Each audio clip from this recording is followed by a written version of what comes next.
మన ప్రభువును రక్షకుడైన యేసుక్రీస్తు ప్రశస్తమైన నామంలో మీ అందరికీ నా హృదయపూర్వకమైన వందనాలు తెలియచేస్తూ ఉన్నాను. సరే, ఈ రోజున మత్తయి సువార్త 28వ అధ్యాయం 1 నుండి 9 వచనాల్లో ఉన్న వాక్యాన్ని మనం ఈ రోజున నేర్చుకుందాం. సరే, యేసుక్రీస్తు వారు చనిపోయి ఆయన సమాధి చేయబడిన 3వ దినాన్న, అంటే విశ్రాంతి దినము గడిచిన తర్వాత ఆదివారం తెల్లవారుజామున కొందరు స్త్రీలు యేసుక్రీస్తు వారి సమాధిని చూడవచ్చినట్లుగా మనం చూడవచ్చు. అప్పటికే ఒక దేవదూత పరలోకం నుండి దిగి ఆ సమాధి మీద ఉన్న రాయిని ప్రక్కకి దొర్లించి ఆ స్థలమందు వచ్చిన సమయంలో ఆ దూత యొక్క రూపము మెరుపు వలెను, ఆ దూత యొక్క వస్త్రములు హిమమంతా తెల్లగా ఉండడం చూశారు. ఆ సమయమందు మహాభూకంపము కలిగిన సమయంలో సైనికులు భయపడి చచ్చిన వారి వలె వారు సాష్టాంగపడ్డారు. అలాంటి సమయంలో దేవదూత ఆ సమాధిని చూడవచ్చిన స్త్రీలతో, మీరు యేసును చూడవచ్చారు అని నాకు తెలుసు, అయితే తాను ఇక్కడ లేడు, తాను చెప్పినట్లుగానే లేచి ఉన్నారు. మీరు త్వరగా వెళ్ళి ఈ సంగతి శిష్యులకు తెలియచేయండి అని సమాచారం అందించింది. అప్పుడు ఆ స్త్రీలు ఆ సమాధి దగ్గర నుండి వెలుచూడగా యేసుక్రీస్తు వారు వారికి ప్రత్యక్షమయ్యారు. వారు యేసుక్రీస్తు వారిని మొక్కినట్లుగా మనం మత్తయి సువార్త 28వ అధ్యాయం 1 నుండి 9 వచనాల్లో మనం చూడవచ్చు. సరే, మనం ఈ వాక్యాన్ని ఆధారం చేసుకుని ప్రాముఖ్యంగా 4 విషయాలను మనం చూసినట్లయితే, యేసును చూడవచ్చినటువంటి స్త్రీలు మనకి మత్తయి సువార్త 28వ అధ్యాయం 1వ వచనంలో మనకి కనపడతారు. విశ్రాంతి దినము గడిచిపోయిన తరువాత ఆదివారమున తెల్లవారుచుండగా మగ్దలేని మరియయు వేరొక మరియయు సమాధిని చూడవచ్చిరి అని అక్కడ రాయబడింది. ఈ రోజున యేసుక్రీస్తు వారిని చూడవచ్చిన స్త్రీలు ఎంతమంది అంటే, మనకి మత్తయి, మార్కు, లూకా, యోహాను సువార్తలను చూస్తే కొందరు స్త్రీలు యేసు సమాధిని చూడవచ్చారు అని మనకి రాయబడింది. అందులో మగ్దలేని మరియా ఎలాంటి స్త్రీ అంటే, యేసయ్య చేత 7 దయ్యాలను నుండి విడిపించబడి స్వస్థత పొందుకున్నటువంటి స్త్రీ. ఆ స్త్రీ చాలా భక్తి కలిగి యేసుక్రీస్తు వారిని వెంబడిస్తూ తనకు కలిగిన ఆస్తితో యేసయ్యకు పరిచర్య చేసి చాలా కృతజ్ఞురాలుగా బ్రతికినటువంటి స్త్రీ. ఆమె యేసుక్రీస్తు వారు సిలువ వేయబడినప్పుడు సిలువ యొద్ద ఉన్నట్లుగా, యేసుక్రీస్తు వారిని సమాధి చేసిన తర్వాత ఆ సమాధిని చూడవచ్చిన స్త్రీలలో ఆమె ఉన్నట్లుగా మనం చూడగలం. అంటే యేసుక్రీస్తు వారిని సమాధిని చూడవచ్చిన స్త్రీలు మనకు ఎంతో ఆదర్శవంతులు గనక వారి వలె యేసయ్య చేసిన మేళ్లను మనం జ్ఞాపకం తెచ్చుకుంటూ ఆయనను అనుసరిస్తూ ఆయనకు మనము పరిచర్య చేస్తూ కృతజ్ఞులై మనము బ్రతకవలసిన వారమై ఉన్నాం. ఈ యేసయ్యను చూడవచ్చిన స్త్రీలు ఆదివారము అని అక్కడ రాయబడింది. అంటే ఆదివారానికి ఒక విశిష్టత ఉంది. దేవుడు పాత నిబంధన కాలంలో 6 దినాలు సృష్టిని చేసి 7వ దినాన్ని విశ్రమించినట్లుగా మనం చూడవచ్చు. అంటే ఆయన తన ప్రజలైన మనకు ఆజ్ఞాపిస్తూ, మీరు కూడా 6 దినాలు కష్టపడి 7వ దినాన్న విశ్రమించాలి అని ఆయన సెలవిచ్చాడు. అయితే పాత నిబంధన అంతటి కాలంలో ఆదివారము వారానికి ప్రారంభ దినము అయితే శుక్రవారంతో 6 దినాలు ముగించబడి 7వ దినము శనివారము విశ్రాంతి దినముగా ఆచరించేవారు.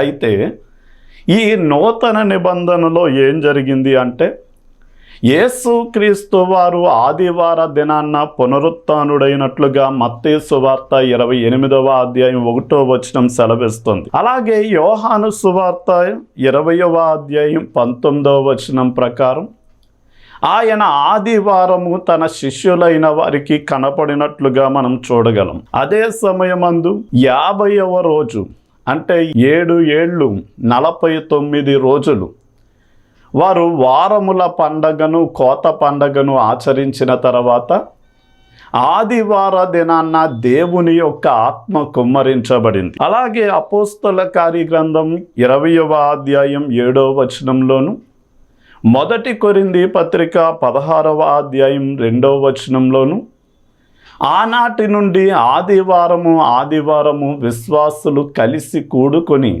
దేవునిని ఆరాధించినట్లుగా మనం చూడవచ్చు. అంటే నూతన నిబంధనలో ఆదివారం యేసుక్రీస్తు వారు పునరుత్థానుడవ్వడం, ఆదివారం యేసుక్రీస్తు వారు తనను తాను కనుపరుచుకోవడం, ఆ పరిశుద్ధాత్మను కుమ్మరించడం, అలాగే ఆదివారం కూడుకోవడం, ఇవన్నీ కూడా ఆదివారానికి ఒక ప్రాధాన్యతను తీసుకొచ్చాయి. ఇక మనం వారానికి ఒకరోజు యేసయ్యకు అంటే మనం దేవుని సన్నిధిలో గడపాలి. ఆ సమయము మనకి ఆదివారముగా మార్చబడినట్లుగా, అంటే ఇదేది స్థిరమైనది కాదు, కానీ వారంలో ఒకరోజు దేవునికి ఇవ్వాలి. కానీ ప్రాముఖ్యముగా ఇప్పుడున్న పరిస్థితులను బట్టి మనకి ఆదివారం సెలవు దొరుకుతుంది కనుక 6 దినాలు మన పనులను మనము చేసుకుని 7వ దినం ఆదివారం దేవుని సన్నిధిలో గడపడం, అది మనకు ఎంతో ఆశీర్వాదాన్ని తీసుకొని వస్తుంది. అలాగే అక్కడ ఉన్న స్త్రీలు ఆదివారము తెల్లవారుజామునే వారు సమాధి వద్దకు వెళ్ళడానికి బయలుదేరినట్లుగా మనం చూడవచ్చు. మార్కు సువార్త 16వ అధ్యాయం 2వ వచనంలో ఆదివారము పెందల కాడనే లేచి అని ఉంది. యోహాను సువార్త 20వ అధ్యాయం 1వ వచనంలో ఇంకను చీకటిగా ఉండగానే వారు సమాధి వద్దకు బయలుదేరినట్లుగా మనం చూడవచ్చు.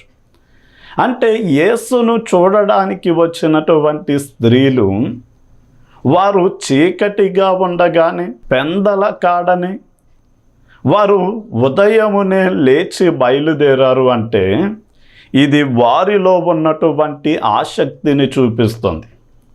అందుకనే ఆత్మయందు తీవ్రత కలిగి, అంటే ఆసక్తి విషయంలో మీరు మాంద్యులు బద్ధకస్తులు కాక ఆత్మయందు తీవ్రత కలిగి ప్రభువుని సేవించుడి అని దేవుని వాక్యం సెలవిస్తుంది. అలాగే మొదటి కొరింథీ పత్రిక 15వ అధ్యాయం 58వ వచనంలో క్రీస్తునందు మన ప్రయాస వ్యర్థము కాదు అని ఎరిగి మనము ప్రభువు కార్యాభివృద్ధియందు ఎల్లప్పుడూ ఆసక్తి కలిగి జీవించాలి అని దేవుని వాక్యం సెలవిస్తుంది. అంటే ప్రార్థన చేయటంలో, వాక్యము చదవడంలో, దేవుని మందిరానికి వెళ్ళడంలో, పరిచర్య చేయడంలో, దేవుని సేవకు మనము కానుకలివ్వడంలో, అన్ని విషయాలలో ఈ స్త్రీల వలె ఆసక్తి కలిగిన వారిగా మనం ఉండాలి. సరే, మనం ఈ పెందల కాడని యేసును చూడడానికి వచ్చిన స్త్రీలలో ఆదివారం రోజున తెల్లవారుజామునే వారు కలిసి వచ్చినట్లుగా మనము చూడగలం. అంటే ఈ రోజున దేవుని సన్నిధికి ఎలా రావాలి అంటే మత్తయి సువార్త 15వ అధ్యాయం 38వ వచనంలో స్త్రీలను పిల్లలను కాక ఆ రోజున భోజనాలు చేసిన వారి సంఖ్య ఇంచుమించు 4,000 మంది పురుషులు అని రాయబడింది. అంటే యేసయ్య దగ్గరికి సమూహాలుగా ప్రజలు వచ్చారు. గుంపులు గుంపులుగా వచ్చినట్లుగా మనం చూడవచ్చు. అయితే ఆ సమూహాలు గుంపులు ఎవరు అంటే అక్కడ పురుషులు అంటే భర్తలను చూపిస్తుంది, స్త్రీలు అంటే వారి భార్యలను చూపిస్తూ ఉంది, పిల్లలు అంటే వారికి కలిగిన సంతానాన్ని చూపిస్తుంది. అంటే వారు యేసయ్య దగ్గరికి ఆనాటి కాలపు ప్రజలు ఎలా వచ్చారు అంటే భర్త భార్య పిల్లలతో కలిసి యేసయ్య దగ్గరికి వచ్చినట్లుగా మనం చూడవచ్చు. అంటే ఈ రోజున యేసయ్య సమాధిని చూడవచ్చినటువంటి స్త్రీలు ఆదివారం రోజున ఆసక్తితో తెల్లవారుజామునే అక్కడ కొంతమంది స్త్రీలు కలిసి వచ్చినట్లుగానే మనము కూడా దేవుని సన్నిధికి ఆసక్తితో కుటుంబాల సహితంగా మనం రావలసినటువంటి వారమై ఉన్నాం. సరే, మనం మత్తయి సువార్త 28వ అధ్యాయం 5వ వచనాన్ని గనక మనం చూడగలిగితే అక్కడ దూత ఆ స్త్రీలను చూచి, మీరు భయపడకుడి, సిలువ వేయబడిన యేసును మీరు వెదుకుచున్నారు అని నాకు తెలియను అని చెప్తూ ఉంది. అక్కడ సమాధిని, యేసయ్య సమాధిని చూడవచ్చినటువంటి స్త్రీలకు దేవదూత ప్రత్యక్షమైనట్లుగా మనం చూడగలుగుతున్నాం. అంటే ఆ దేవదూత స్త్రీలను చూసినట్లుగా మనకి వాక్యము సెలవిస్తూ ఉంది. అంటే దేవదూతలకు కన్నులిచ్చినవాడు, మనకి కన్నులిచ్చినటువంటి దేవుడు, ఆయన చూచుచున్న దేవుడు అన్న విషయం మనము గ్రహించాలి.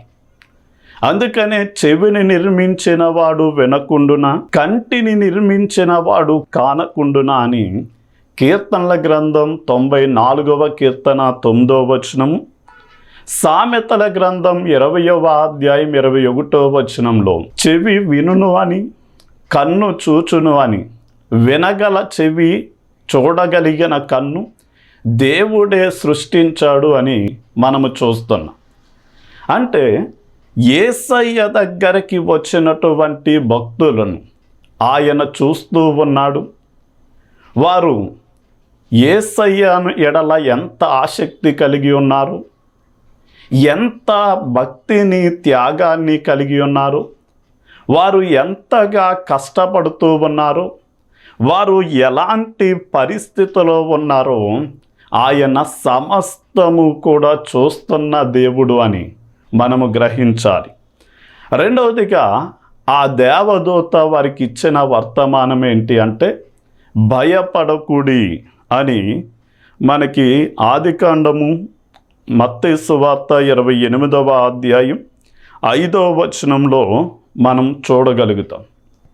భయపడకుడి అంటే వచ్చిన దేవదూత తన స్వరూపము మెరుపు వలె ఉండి, ఆ దేవదూత యొక్క వస్త్రాలు హిమమంత తెల్లగా ఉండి, అక్కడ మహాభూకంపము కలిగినప్పుడు కావలి వారు చచ్చిన వారి వలె దేవదూత పాదాల దగ్గర పడ్డారు. అంటే దేవుని దర్శనం ఎంత ప్రత్యేకమైనది, అది భయంకరమైనది అంటే అపోస్తలుడైన యోహానికి 7 నక్షత్రములను చేతపట్టుకుని 7 దీపస్తంభముల మధ్య సంచరిస్తున్న యేసయ్యను చూసినప్పుడు ఆ అపోస్తలుడైన యోహాను చచ్చిన వాని వలె ప్రభువు పాదాల దగ్గర పడ్డాడు. అలాగే దానియేలు, యెహెజ్కేలు కూడా దేవుని దర్శనాన్ని చూసినప్పుడు దేవుని పాదాల దగ్గర సాష్టాంగపడ్డారు. ఇప్పుడు దేవుడు ఎవరికి భయంకరుడు అంటే ఎవరైతే పాపములో జీవిస్తున్నారో, ఎవరైతే నేరంలో ఉన్నారో వారికే భయంకరుడు. కానీ ఆయనను ప్రేమించి ఆయన యందు భక్తిని, గౌరవాన్ని చూపించే వారందరికీ ఆయన ప్రేమించేవాడు, సంరక్షించేవాడు. అందుకనే దేవదూత భయపడకుడి అని చెప్తుంది.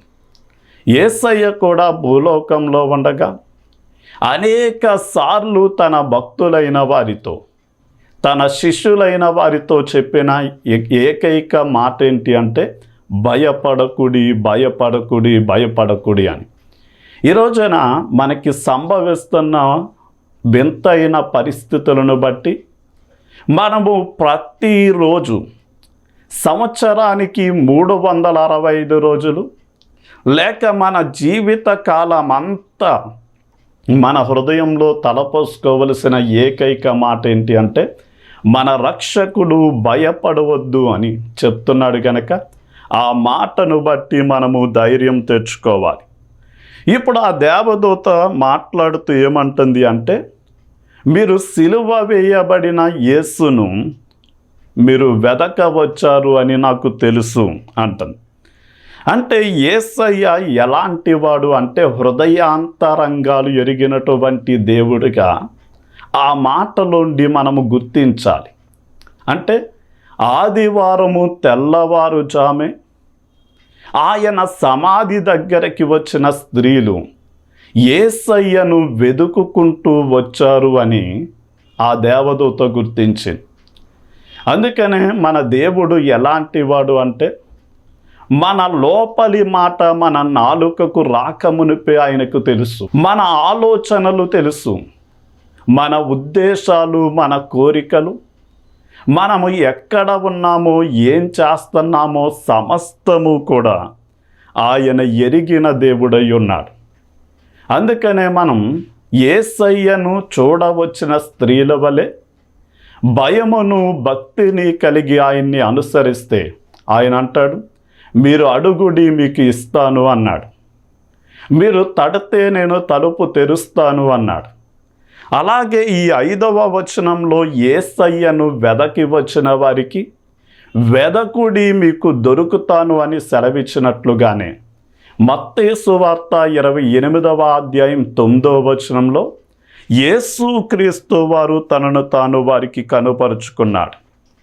సరే, ఇప్పుడు 6వ వచనంలో దేవదూత ఒక సమాచారాన్ని తెలియచేసి, అదేంటి అంటే యేసయ్య ఇక్కడ లేడు సమాధిలో, తాను చెప్పినట్లుగానే ఆయన లేచి ఉన్నాడు అని వారికి వర్తమానం అందించి, ఈ రోజున మనము కూడా దైవభక్తి కలిగిన స్త్రీల వలె, యేసయ్యను చూడడానికి వెళ్ళిన స్త్రీల వలె మనము కూడా భక్తితో జీవిస్తే ఆయన దర్శనం మనకి కలగడమే కాకుండా దేవదూత ఆ స్త్రీలకు ఆదేశిస్తూ ఉంది. మనం ఈ మత్తయి సువార్త 28వ అధ్యాయం 7వ వచనం చూడగలిగితే, త్వరగా వెళ్ళి ఆయన మృతులలోండి లేచి ఉన్నాడు అని ఆయన శిష్యులకు తెలియచేయుడి అని ఇక్కడ ఒక ఆదేశాన్ని ఇస్తూ ఉన్నట్లుగా మనం చూడగలం. ఇప్పుడు దేవదూత, ఇదిగో ఈ ఖాళీ సమాధిని మీరు చూడండి అంటుంది. మనం ప్రపంచంలో ప్రతి సమాధి కూడా మూయబడి ఉంటుంది, కానీ యేసుక్రీస్తు వారి సమాధి మాత్రమే తెరవబడి ఉంది. అందుకని ప్రపంచ నలుమూలలో ఉన్నటువంటి యేసుక్రీస్తు వారిని నమ్మిన భక్తులు ఆ యెరూషలేములో తెరవబడిన సమాధిని చూడడానికి వెళ్ళారు. ఇప్పుడు వారిని చూడండి అన్నారు. ఏమి చూడమంది అంటే యేసయ్య సమాధిలో లేడు, ఖాళీ సమాధిని మీరు చూడండి అన్నారు. ఇప్పుడు ఈ విషయాన్ని మీరు త్వరగా వెళ్ళి శిష్యులకు తెలియచేయమన్నప్పుడు, ఒకవేళ వారు ఖాళీ సమాధిని మాత్రమే చూస్తే, శిష్యులకు ఆ విషయం చెప్తే, అప్పటికే సైనికులు లంచము తీసుకుని యాజకుల చేత బోధించబడి, ఇదిగో మేము లేని సమయంలో యేసయ్య శిష్యులు వచ్చి ఆయన శవాన్ని తీసుకుని వెళ్ళిపోయారు అని మీరు చెప్పండి అని ప్రకటన చేయించారు. ఒకవేళ అదే నిజమని శిష్యులు నమ్మేవారేమో. అందుకనే వారు ఖాళీ సమాధిని చూసి బయటికి వస్తూ ఉండగానే 9వ వచనంలో యేసుక్రీస్తు వారు తనను తాను వారికి కనుపరుచుకున్నారు. అంటే ఈ భక్తి కలిగినటువంటి స్త్రీలు ఖాళీ సమాధిని చూశారు, ఆ సమాధిని జయించి లేచిన యేసు ప్రభువుల వారిని కూడా వారు చూశారు. ఇప్పుడు ఆ దేవదూత రెండవదిగా ఏమంటుంది అంటే, మీరు త్వరగా వెళ్ళి అని మాట్లాడుతుంది. ఎందుకు త్వరగా వెళ్ళాలి అంటే, ప్రకటన గ్రంథం 1వ అధ్యాయం 3వ వచనంలో సమయము సమీపించిపోయింది, సమయము చాలా సంకుచితముగా ఉంది. దేనికి అంటే ప్రకటన గ్రంథం 22వ అధ్యాయం 7వ వచనం ప్రకారం యేసు ప్రభువుల వారు త్వరగా రాబోతున్నారు గనక మనం ఈ వార్తను త్వరగా వెళ్ళి చెప్పవలసినటువంటి అవసరత ఉంది. అందుకనే పిలుపును దేవుని ఆత్మ అంది, ఇదిగో నపుంసకుడైన వ్యక్తిని నీవు కలుసుకోమన్న వెంటనే పిలుపు రథముల కంటే త్వరితగతిన పరిగెత్తి అతనిని కలుసుకుని సువార్తను అందించినట్లుగా మనం చూడగలుగుతున్నాం. అలాగే మనము కూడా ఏం చేయాలి అంటే త్వరగా భూ దిగంతాల వరకు మనం వెళ్ళి యేసుక్రీస్తు వారిని గురించి తెలియచెయ్యాలి. అందుకనే దేవదూత చూడండి ఖాళీ సమాధిని అంది. ఖాళీ సమాధిని చూశారు, తిరిగి లేచిన యేసును చూశారు. వారు త్వరగా చెప్పబడిన మాటను బట్టి వెళ్ళారు, తన శిష్యులైనటువంటి వారికి తెలియచేశారు. మనకి పాత నిబంధనలో ప్రవక్తలైనటువంటి వారు యేసుక్రీస్తు వారు మొట్టమొదటి రాకడను గురించి తెలియచేస్తూ వచ్చారు. అదే సమయమందు సమాధి దగ్గరకు వెళ్ళినటువంటి స్త్రీలు పునరుత్థానుడైన సజీవుడైన యేసును గూర్చి తెలియచేశారు. కానీ మనం మత్తయి సువార్త 28వ అధ్యాయం 18వ వచనం ప్రకారం మనము సర్వ సృష్టికి వెళ్ళాలి, సమస్త జనులను శిష్యులుగా చేయాలి, మూడవదిగా ప్రభువు రాకడ కోసం అంటే ప్రతి సంఘాన్ని కూడా సిద్ధపరచవలసిన బాధ్యత మన మీద ఉంది. అందుకనే మనం ఏం చెయ్యాలి అంటే దేవదూత ఇచ్చిన ఆదేశం ప్రకారం ఎలా అయితే స్త్రీలు త్వరితగతిన వెళ్ళి శిష్యులకి ఆ వర్తమానం చెప్పారో మనము కూడా త్వరగా వెళ్ళవలసిన అవసరత ఉంది. ఇక చివరిగా మనం గనక ఆలోచన చేయగలిగితే 9వ వచనాన్ని మత్తయి సువార్త 28వ అధ్యాయం 9వ వచనం చూస్తే యేసు వారిని ఎదుర్కొని మీకు శుభమని చెప్పాను. వారు ఆయన యొద్దకు వచ్చి ఆయన పాదములను పట్టుకొని ఆయనకు మ్రొక్కగా అనే మాట మనం చూస్తాం.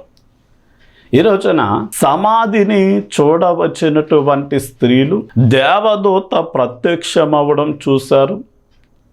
అలాగే దేవదూత ద్వారా ఆదేశించబడి వారు ఏం చేశారు అంటే వారు ఖాళీ సమాధిని తిరిగి లేచిన యేసును చూసి అలాగే త్వరగా వారు వెళ్ళి ఆ సంగతి తెలియచేయడానికి వెళ్ళుచూ ఉండగానే యేసయ్య తనను దర్శనమిచ్చేసరికి ఆ స్త్రీలు ఏం చేశారు అంటే యేసయ్యకు మ్రొక్కినట్లుగా మనం చూస్తూ ఉన్నాం. ఈ రోజున పేతురు లేక యేసయ్య తన 12 మంది శిష్యులతో వెళ్తూ ఉండగా నా గురించి మనుషులు ఏమనుకుంటున్నారు అని అన్నప్పుడు ఒక్కొక్కరు ఒక్కొక్క విధంగా నీవు పాత నిబంధన ప్రవక్తవని, ఈ లోకానికి రావలసిన ఏలియావని, ఇర్మియావని అనుకుంటున్నారు అన్నప్పుడు యేసయ్య వారి సంగతి ప్రక్కన పెట్టండి, అసలు మీరు నా గురించి ఏమనుకుంటున్నారు అన్నప్పుడు పేతురు మిగిలిన 11 మందికి ప్రతినిధిగా నీవు సజీవుడవైన దేవుని కుమారుడవైన క్రీస్తువు అని ఏం చేశాడు అంటే అందరి పక్షముగా యేసయ్యను గురించి మాట్లాడాడు. ఈ రోజున మనకి సజీవుడైనటువంటి దేవుడు ఒక్కడే, ఆ దేవుని కుమారుడు కూడా ఒక్కడే. ఆయనకి ఆదియు అంతము లేదు, ఆయన జననము మరణము సహితము లేనటువంటి వాడు. కానీ మానవ పాపం పరిహరించడానికి ఆయన మానవుడిగా వచ్చినప్పుడు మాత్రమే ఆయనకి జననం ఉంది.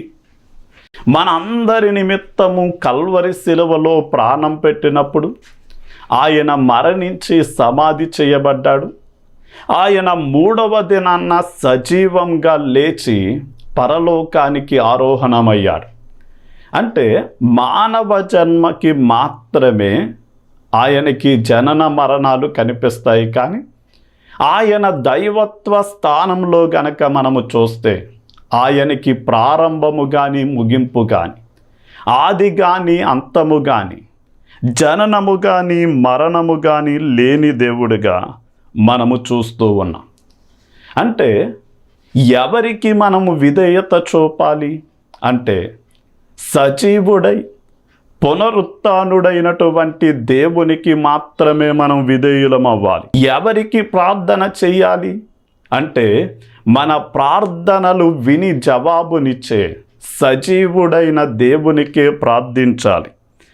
ఎవరిని ఆరాధించాలి అంటే మన ఆరాధనలకు యోగ్యుడు, మన పూజకు అర్హుడైన యేసయ్యను మాత్రమే ఆరాధించాలి. అందుకనే జ్ఞానులైన వారి బంగారము, బోలము, సాంబ్రాణి పెట్టెలు విప్పి యేసయ్యను మాత్రమే ఆరాధించినట్లుగా మనం చూడగలం. గొల్లలు కూడా మరియ ఒడిలో ఉన్న ఆ శిశువును చూసి వారు యేసయ్యకు మాత్రమే మ్రొక్కినట్లుగా మనం చూడగలం. ఇక ఎవరిని గౌరవించాలి అంటే మృతిని గెలిచి లేచిన యేసు ప్రభువుల వారిని. ఇలాగా మనం అన్ని విషయాలలో ఏం చేయాలి అంటే యేసు క్రీస్తు వారికి మాత్రమే మన పూజలు, మన భక్తి, మన గౌరవం, మన విధేయత సమస్తము కూడా చెందవలసినటువంటి అవసరత ఉంది.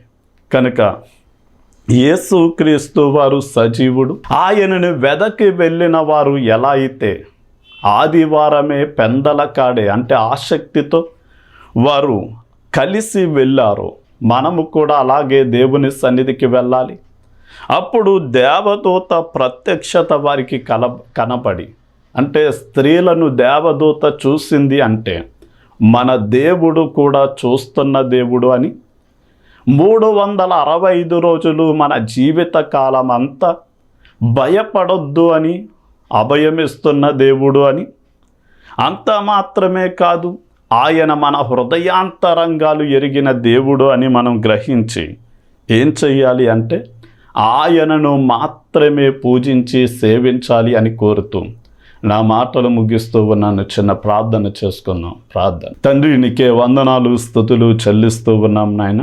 ఎదిగే సమయమందు నాయన మత్తయి సువార్త 28వ అధ్యాయం 1 నుండి 9 వచనాల్లో ఉన్న సంగతంలోండి నాయన ఆదివారమే వారు పెందల కాడే ఆసక్తితో కలిసి నిన్ను నాయన దర్శించడానికి వచ్చినట్లుగా మేము చూస్తూ ఉన్నాం. ఈ రోజున అలాంటి స్త్రీలలో ఉన్న నాయన నీవు చేసిన కార్యమును బట్టి వారిలో ఉన్న భక్తి, నిన్ను అనుసరించే విధానం, అలాగే నీకు కృతజ్ఞులై తమ ధనముతో సేవను అందించినటువంటి వారి యొక్క మార్గంలో మేము నడుస్తూ వారి వలె మా జీవిత కాలం అంతా కృతజ్ఞులమై ఉండడానికి సహాయం చేయండి. అలాగే వారు నిన్ను చూశారు నాయన, త్వరితగతిన వారు వెళ్ళి ఈ వర్తమానం శిష్యులకు అందించడానికి వారు పరుగులు తీసినట్లుగానే మేము కూడా సర్వ సృష్టికి, అంటే మేము వెళ్ళిన ప్రతి చోట నిన్ను గూర్చిన సువార్త అందించాలి అని, అనేక మందిని శిష్యులుగా మార్చాలి అని, నీ రాకడ కోసం సిద్ధపరచాలి అని నీవు ఆశిస్తూ ఉండగా ఈ వర్తమానం వింటున్న వారందరినీ కూడా నాయన నీవే నాయన సమాధిని దర్శించడానికి వచ్చిన స్త్రీల వలె ఆసక్తి కలిగిన వారిగా నాయన నిన్ను చూసి నీ దర్శన భాగ్యము పొందుకొని దానిని అనేక మందికి త్వరితగతిన అందించే బిడ్డలుగా నాయన ఉండునట్లు మీరు సహాయం చేయండి. అలాగే వారి హృదయాలలో మీరు సజీవునిగా మీరు నివసిస్తూ మీ ఆలోచన ఇవ్వండి, జ్ఞానమునివ్వండి, మీ నడిపింపును మీరు దయచేసి దీవించమని యేసు నామంలో అడిగి వేడుకుంటున్నాం తండ్రి. ఆమేన్. ఆమేన్.